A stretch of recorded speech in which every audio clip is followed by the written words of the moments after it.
guys, I'm 4paws, this is HTTL, and today I'll be discussing 3 mindsets on itemizing your champion. The first is when someone has a set item build in their head and will follow it no matter what. An example of this was a Rise I saw a few months ago who was playing against a Pantheon mid. He built a tier, then a merch res, and then went into Banshees. When I asked him why he's building magic resistance and not countering the physical damage Pantheon does, he didn't understand what I was trying to say. Who am I to question his amazing build that has worked so well in 2 games previous?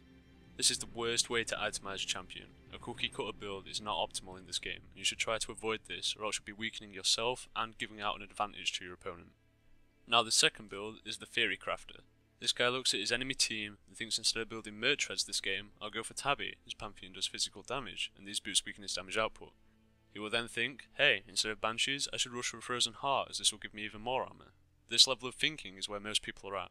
They look at the enemy and realise that they can itemize to improve their chance of winning the lane by countering them. Now there's a further stage of this, which is the final stage of itemization. This is what I want you all to play at. It's easy enough to be Malphite top and rush for a Frozen Heart versus their Fiora, however you should take into account everyone else. This means not only the whole enemy team, but also your team. Perhaps they only have 1 AD in his Kog'Maw.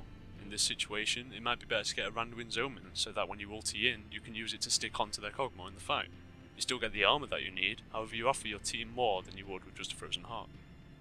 Another scenario is if you're playing Kayle top, and you plan to go flat AD Kayle taking Infinity Edge and Phantom Dancer, but after finishing your Infinity Edge, you notice that Vayne is on 10 kills and is doing really well. It's 30 minutes into the game, and you can afford your Phantom Dancer. If you're at this level 3 stage of thinking, you will lose your egocentrism and apply your build to your whole team. Considering if Zeke's is a better item for your team, you might lose a bit of damage, but if you stand near Vayne and focus the same targets as her with your Zeke's and your passive, everyone will drop to her. After all, it's a team game and you should build for the late game team fights and team presence. Try to move away from static builds. Knowing items that are really good for your champion is great knowledge, but not being able to optimize your build is bad play. Until next time, good luck guys.